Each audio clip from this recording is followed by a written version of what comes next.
Hidup dengan energi positif. Diangkat dari buah pena Kiai Haji Dr. Haidar Nasir, Ketua Umum Pimpinan Pusat Muhammadiyah. Pagi hari, sambutlah sinar matahari dengan jiwa berseri. Menghirup udara segar dengan aura jiwa menyala. Sinar sang surya dan seluruh energi yang terhampar di alam raya ini dianugerahkan Tuhan untuk disyukuri dan dimanfaatkan secara positif.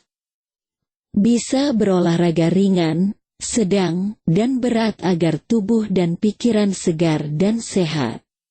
Tergantung kadar masing-masing, apapun bisa dilakukan dengan ringan dan riang hati. Sebagai wujud kesyukuran dan memulai hidup dengan energi positif. Bagi Muslim tentu membuka lembaran hari dengan salat subuh. Ada yang ambil salat tahajud, tanpa perlu publikasi. Meski masih beribadah di rumah karena pandemi, tak mengurangi nilai takarub kepada Allah. Lakukan dengan khusyuk dan pancarkan fungsi ibadah itu untuk membangun kesalihan diri dan lingkungan. Menyambung hati, pikiran, dan seluruh diri kepada Allah, Zat yang Maha Kuasa dengan sepenuh jiwa, tulus dan kepasrahan. Tundukkan diri sepenuh jiwa raga, sehingga hidup optimis. Penuh pengharapan positif, dan terang jalan. Itulah waktu angkatan pertama The First Time dalam hidup orang beriman. Sesudahnya bisa tadarus dan membaca, agar horizon kehidupan luas dan syarat makna. Lalu bersebaran di muka bumi meraih rizki dan anugerah Allah, serta berbuat kebajikan dalam hidup. Hidup itu indah kan? Jika memulai hidup dengan positif, maka energi yang bersemi dalam diri dan yang dihasilkan pun insya Allah positif. Kalau energinya negatif, bawaannya akan negatif. Hatta dalam menghadapi masalah, sikapi dengan jiwa positif disertai ikhtiar dan penuh pengharapan. Ambillah spirit dan nilai surat Al-Insyirah ke lapangan, yang artinya, bukankah kami telah melapangkan dadamu, Muhammad? Dan kami pun telah menurunkan bebanmu darimu, yang memberatkan punggungmu, dan kami tinggikan sebutan nama-mu bagimu. Maka sesungguhnya bersama kesulitan ada kemudahan. Sesungguhnya bersama kesulitan ada kemudahan. Maka apabila engkau telah selesai dari sesuatu urusan, tetaplah bekerja keras untuk urusan yang lain. Dan hanya kepada Tuhanmulah engkau berharap. Quran Surah Al-Insyirah ayat 1 hingga ayat ke-8. Menjadi insan beriman. Surat Al-Insyirah mengajarkan hidup lapang. Agar insan beriman tidak serba sempit dan negatif dalam menghadapi musibah, masalah, dan rintangan. Hidup memang berwarna, ada nikmat ada masalah, ada suka dan duka. Yang niscaya dihadapi dengan jiwa lapang layaknya para kesatria. Nabi dan Rasul pun menghadapi banyak masalah, rintangan, dan jalan terjal dalam kehidupan dan mengemban risalah Tuhan. Kalau Allah menghendaki pasti semuanya dimudahkan tanpa masalah. Allah mengingatkan orang beriman, boleh jadi kamu membenci sesuatu, padahal ia amat baik bagimu. Dan boleh jadi, pula, kamu menyukai sesuatu, padahal ia amat buruk bagimu, Allah mengetahui, sedangkan kamu tidak mengetahui. Quran Surah Al-Baqarah ayat 216.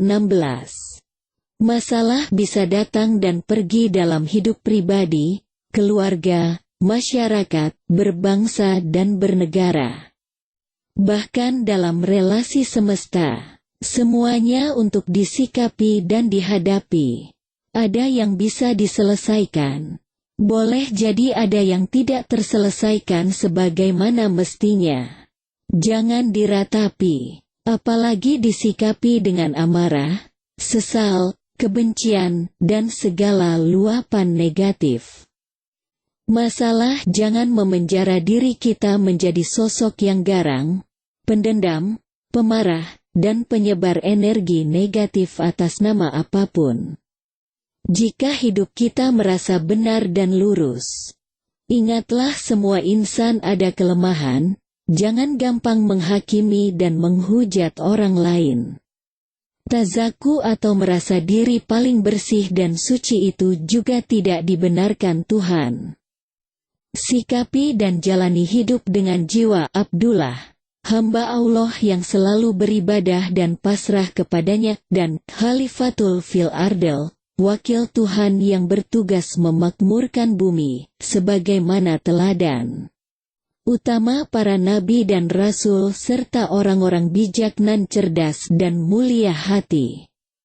Tugas dan kewajiban kita dalam hidup ini ikhtiar lewat segala usaha dan doa yang sungguh-sungguh, selebihnya tawakal dan sabar kepada Zat yang Maha Segalanya.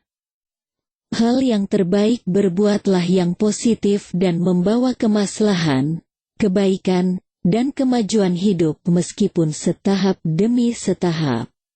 Membangun sesuatu itu lebih sulit ketimbang mengkritik sesuatu. Meski kritik itu tetap baik, tapi pekerjaan utama hidup kita itu berbuat sesuatu untuk memakmurkan kehidupan sebagaimana fungsi kekhalifahan manusia di muka bumi. Pesan untuk milenial, apalagi bagi generasi muda dan milenial. Perjalanan hidup bagaikan menggelar sajadah panjang.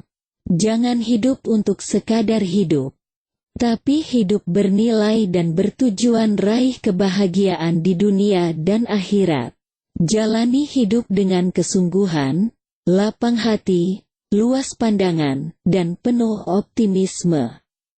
Junjung tinggi akhlak mulia. Boleh salah kemudian segera berbenah. Cintai orang tua dan sesama tanpa aura benci dan saling memusuhi. Jangan larut dengan dunia medsos yang negatif, hoaks, kebencian, amarah, dan permusuhan. Gunakan medsos untuk silaturahmi, kebaikan, cari ilmu, mengasah diri, dan sesuatu yang produktif. Bukalah banyak jalan dalam mengembangkan diri dan berikhtiar meraih cita-cita. Belajar dari orang lain, tapi jangan pernah menjadi dan harus sama dengan orang lain.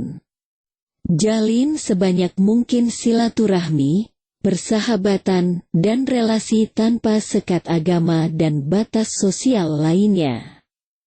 Senang bila ada orang lain sukses. Bantu sebisa mungkin manakala ada sesama yang bermasalah. Jadikan hidup kita berguna dan bermakna. Terus melangkah untuk berbuat yang terbaik dengan gigih, sabar, dan mengerahkan energi positif. Jangan berhenti mendekat dan bermunajat kepada Zat pemilik dan penguasa alam semesta. Insya Allah hidup menjadi lapang dan diberkahi Allah.